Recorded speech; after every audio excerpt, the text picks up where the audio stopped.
The White House reached a major milestone today. 50% of U.S. adults are now fully vaccinated. That's unfolding as a new CDC report shows the vaccines are actually working. According to the agency's data, a small fraction of Americans contracted COVID after being vaccinated, otherwise known as breakthrough cases, about 10,000 out of 101 million. That says there's new speculation about the origins of the virus. A U.S. intelligence report identified 3 researchers at a Wuhan lab who sought treatment at a hospital after falling ill in November 2019. A source familiar with the matter telling that to NBC News. Joining us now is Dr. Atul Gawande. He's a surgeon at Brigham and Women's Hospital, and he served on the Biden-Harris Transition COVID Advisory Board. It's good to see you. Thanks for joining us. And I want to start with this issue of breakthrough cases. The CDC is reporting, as we just mentioned, a fraction of the people who are fully vaccinated still somehow contract COVID-19.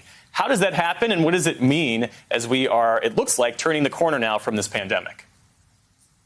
Well, it's a really tiny number. Some breakthrough cases are to be expected, especially among people who are frail or may have less immune function in their health system. We know, for example, that transplant recipients who are vaccinated and are on immunosuppressive medications to prevent rejection of their organs, they also don't get a robust response to the vaccine. We see people with high-dose chemotherapy. So there are groups out there, I'd say, in the range of 1 million plus people who get the vaccination and don't have a full response and have some risk. For the vast majority of the public, it's an extraordinarily effective vaccine. Yeah.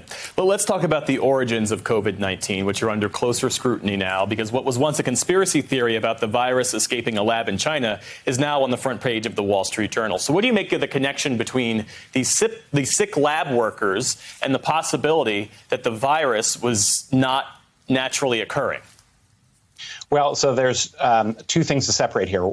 We want to, I think it continues to be very unlikely that this virus was manufactured.